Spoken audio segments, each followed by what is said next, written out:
1922. Anak laki-laki berusia 15 tahun sangat bersemangat pada hari pertamanya bekerja di sebuah bengkel mobil kecil di Tokyo, Jepang.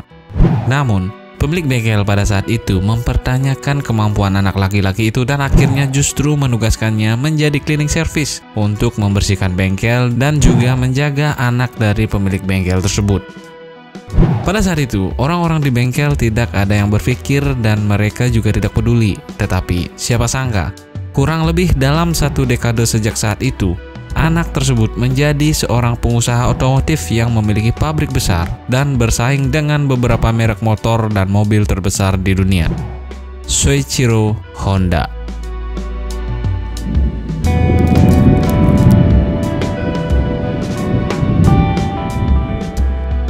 Ini adalah kisah tentang bagaimana seorang anak laki-laki Jepang yang sangat miskin yang mengawali karirnya menjadi seorang pengasuh anak hingga menjelma menjadi seorang tokoh yang membangun merek dengan nilai miliaran dolar Amerika. Dan buat kalian yang baru menemukan channel ini, bisa langsung support dengan klik tombol like, subscribe, dan apabila ada ide, saran, atau apapun itu, bisa langsung tulis di kolom komentar.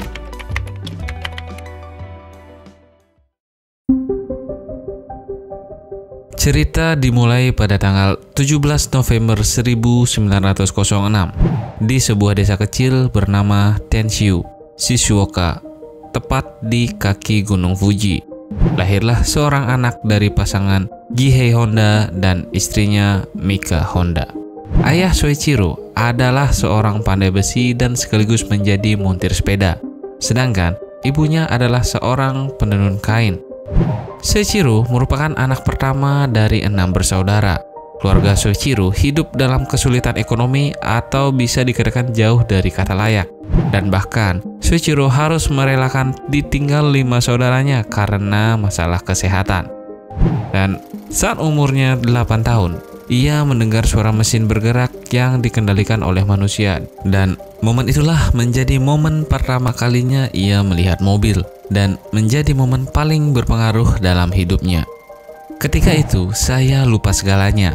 Saya kejar mobil itu dan ketika mobil itu berhenti, saya mengamati setiap jengkal bagian dari mobil itu. Hingga saya melihat pelumas mobil itu menetes ke tanah. Entah apa yang ada di kepala saya langsung merangkak seperti anjing dan mencium bau pelumas yang telah tercampur dengan tanah itu. Lalu, pelumas itu saya usapkan ke tangan dan lengan saya. Mungkin pada momen itulah di dalam hati saya timbul keinginan suatu saat nanti aku akan membuat mobilku sendiri. Nah, sejak saat itu, bila ada mobil datang ke kampungnya, ia selalu berlari ke jalan untuk mengamati mobil-mobil tersebut.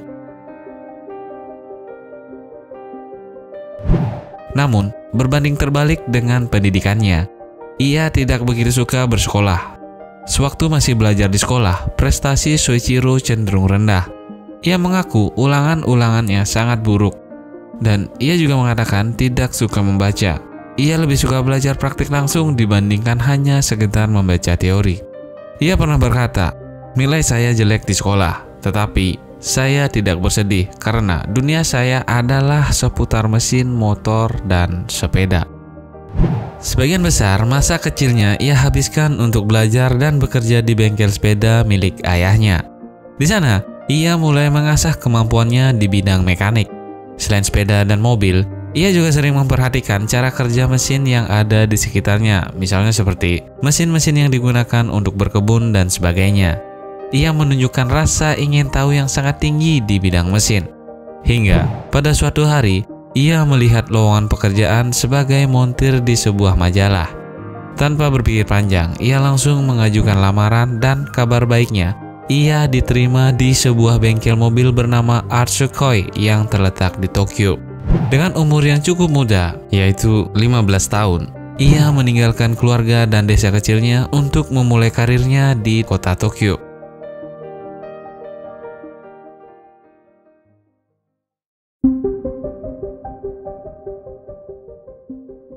Sesampainya di Tokyo, Soichiro merasa kaget karena kehidupan di kota sangat berbeda dengan kehidupannya di desa.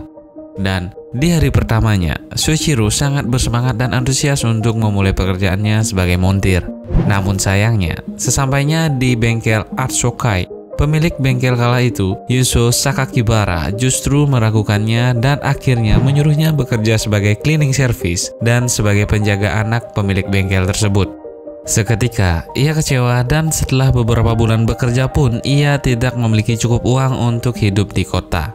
Namun, satu-satunya alasan ia tidak berhenti bekerja dan pulang ke desanya adalah ia tidak ingin gagal dan mengecewakan kedua orang tuanya.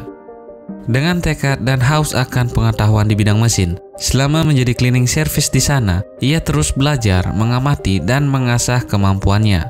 Dan setelah beberapa bulan bekerja, Soichiro mulai dipekerjakan sebagai karyawan kasar untuk membantu pekerja montir-montir di bengkel tersebut. Seiring berjalannya waktu, dedikasi dan bakat yang ditunjukkan Soichiro mulai menarik perhatian pemilik bengkel dan ia pun mulai mendapat kepercayaan. Tidak hanya diberikan kepercayaan untuk menyelesaikan masalah teknis terkait mesin, Soichiro mulai diajarkan sisi bisnis perusahaan, bagaimana cara bekerja perusahaan, dan bagaimana menjalankan sebuah bisnis.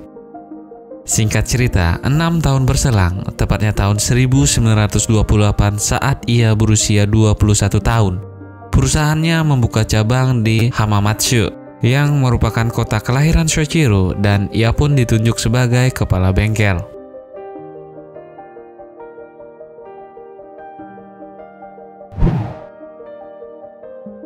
Di tahun pertamanya, ia merasa bahwa bengkel miliknya adalah yang satu-satunya di kota itu. Tetapi, tak lama kemudian, ia dihadapkan pada kenyataan bahwa ia tidak sendirian. Namun, segera muncul pesaing-pesaing baru. Dalam persaingan yang cukup ketat, ia tetap tenang dan akhirnya menemukan langkah-langkah untuk memenangkan persaingan. Yang pertama, ia menerima seluruh keluhan dari pelanggan. Ia menyelesaikan semua kendala-kendala yang mungkin ditolak oleh bengkel-bengkel lainnya. Selain itu, ia juga berusaha memberikan pelayanan secepat mungkin sehingga pelanggan tidak memerlukan waktu lama untuk memperbaiki mobil-mobilnya. Selain untuk menarik pelanggan, cara tersebut ia lakukan untuk memahami berbagai masalah pada mesin, sehingga secara tidak langsung membuatnya semakin mahir di bidangnya. Dan dengan cepat, perusahaannya menjadi salah satu perusahaan terpercaya di kota tersebut.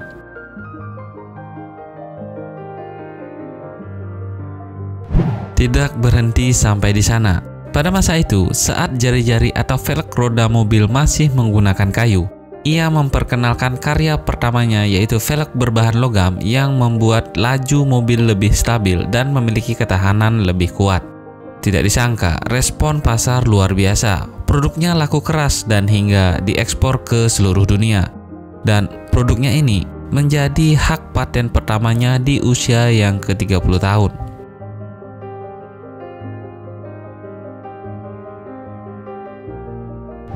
Setelah berhasil dengan velg logamnya, ia kembali memperkenalkan karya berikutnya, yaitu sebuah ring piston. Namun sayangnya, ring piston tersebut ditolak oleh perusahaan karena dianggap tidak memenuhi standar dan kemungkinan besar tidak akan laku di pasaran. Karena penolakan tersebut, Soichiro akhirnya memutuskan untuk mengambil kuliah mesin. Hal itu ia lakukan untuk menambah wawasannya dengan harapan ilmu yang ia dapatkan bisa membantunya untuk menyempurnakan karya pistonnya tersebut. Namun, baru 2 tahun kuliah, Soichiro berhenti dari kuliahnya. Ia merasa kecewa karena selama kuliah ia tidak memperoleh apa yang ia cari. Saat ditanya rektornya pun, ia menjawab tujuan kuliahnya hanya untuk mencari ilmu, bukan mencari ijazah. Setelah keluar dari kampus, ia memilih untuk melakukan percobaan-percobaan di bengkelnya sendiri.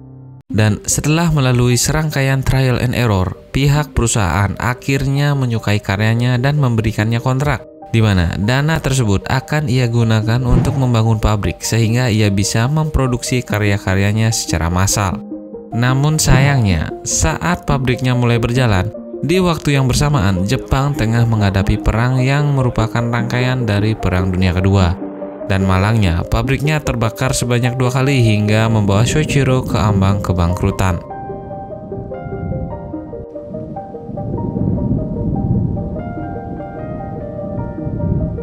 Setelah perang selesai, Kondisi Jepang saat itu benar-benar porak-poranda, termasuk juga kondisi perekonomian Shoichiro, hingga ia harus merelakan mobilnya untuk dijual agar bisa menghidupi keluarganya.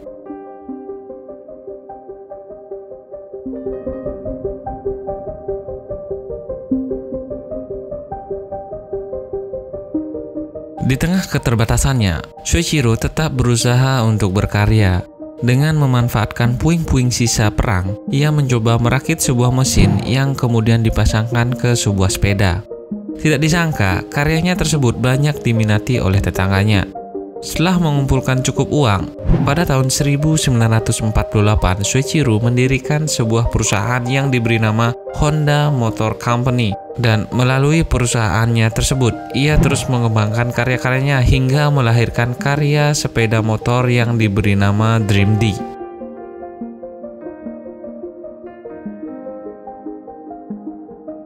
Dalam waktu singkat, warga Jepang berbondong-bondong memesan karyanya tersebut.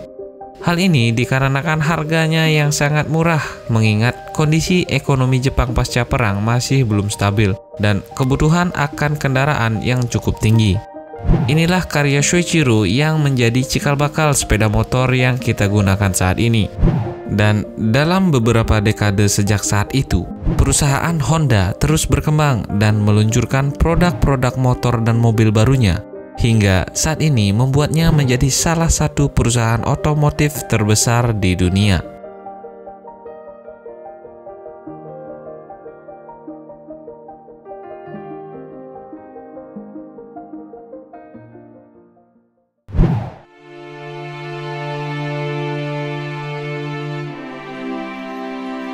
Berkat karya dari seorang Shoichiro Honda, kita bisa menikmati keseruan dari balapan Formula One, menikmati kelihayan Valentino Rossi di ajang MotoGP, dan bahkan mungkin menjadi kendaraan kalian saat ini.